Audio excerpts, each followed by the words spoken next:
In class 10th, we have the chapter of heredity. Now, there's one more question which is generally asked in the examination, that how do Mendel's experiments show that traits may be dominant or recessive?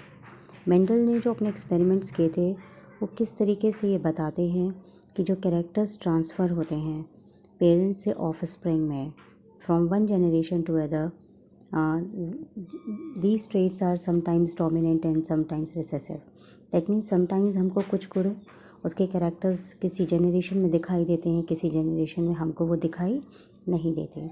तो जो traits हमें दिखाई देते हैं, जो characteristics दिखाई देती हैं, जो ट्रांसफ़र हो जाती हैं, उन्हें डोमिनेंट कहते हैं. और जो ट्रेट्स हमें अपीयर नहीं होते हैं वो रिसेसिव ट्रेट्स के रूप में हमारे जनरेशन में ट्रांसफ़र होते हैं.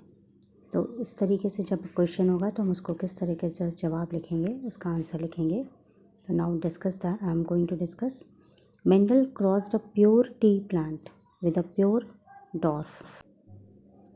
Mendel crossed a pure tall pea plant with pure dwarf pea plant. यहाँ पर आप देखिए टॉल पी प्लांट है तो उसके दोनों ही जीनोटाइप कैपिटल टी में लिखा गया है. प्योर डॉर्फ पी प्लांट तो दोनों ही जीनोटाइप स्मॉल टी में लिखा गया है. तो ये प्योर हैं, ठीक है. तो डॉर्फ मने मतलब मेंडल ने दो तरह के पेड़ लिए, एक लंबा मटर का पौधा लिया और एक छोटा मटर का पौधा लिया. डॉर्फ मने नाटा, जो जिसकी लंबाई कम हो. And when he cross these two types of plant observe that all the progeny were hybrid. Progeny मतलब जो नई जनरेशन उसको मिली उसके बाद जब उसने क्रॉस ओवर किया, तो all the progeny were hybrid.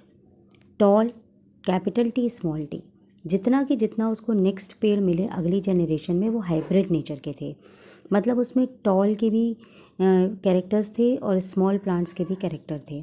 But जो टॉल का कैपिटल टी हो गया, स्मॉल का डॉर्फ प्लांट का स्मॉल टी हो गया. लेकिन अपीयरेंस में, एक्सप्रेशन में केवल वो सारे के सारे हमको टॉल दिखाई दे रहे थे क्योंकि वहाँ पे कैपिटल टी है.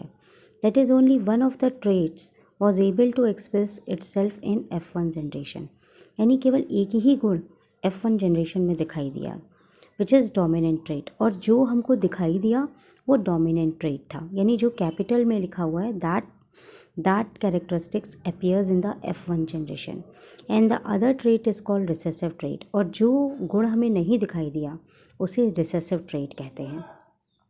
जैसे देखिए पेरेंट्स में टॉल है, दोनों कैपिटल टी दोनों स्मॉल टी. यहाँ पर अंदर जीनोटाइप देखिए दोनों कैपिटल टी है या दोनों स्मॉल टी है, इसे होमोजाइगस कहते हैं.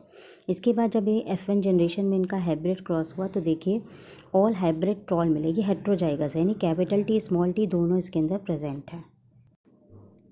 When he crossed self-crossed plants of F1 generation, फिर उसने ये जो F1 जनरेशन में कैपिटल टी स्मॉल टी वाला हाइब्रिड प्लांट मिला उसको सेल्फ क्रॉस कराया, यानी उसी से कराया.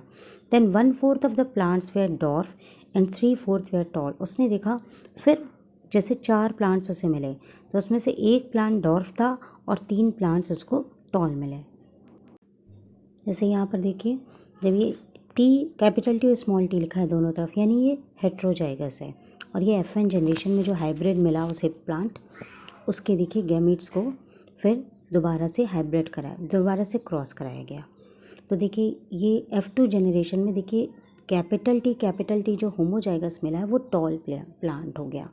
जब केवल स्मॉल टी मिला तब वो डॉर्फ प्लांट मिला. लेकिन कैपिटल टी और स्मॉल टी दोनों है तो वो उसका जो कैरेक्टर अपीयर होगा वो तो टॉल ही अपीयर होगा. लेकिन ये हेट्रोजाइगस कहलाता है क्योंकि इसमें लंबे पेड़ और छोटे पेड़ दोनों के ही जीनोटाइप मौजूद हैं. तो इस तरीके से ओवरऑल देखिए F2 जनरेशन में 3 बड़े पेड़ हैं, तीनों टॉल है. अगर कैपिटल टी है तो अपीयरेंस वाइज हमको बड़ा ही पेड़ दिखाई देगा. जब दोनों स्मॉल टी आ जाएंगे तभी हमको छोटा पेड़ अपीयरेंस वाइज दिखाई देगा. So the express trait capital T for tallness is the dominant trait. तो हमें बार बार कैपिटल टी अगर मौजूद है तो वो पेड़ हमें टॉल दिखाई दे रहा है, तो फिर उसके आगे कुछ नहीं. तो यहाँ पे जो टॉलनेस है ये डोमिनेंट ट्रेट है और जो ट्रेट स्मॉल टी है वो डॉर्फ है, उसे रिसेसिव के.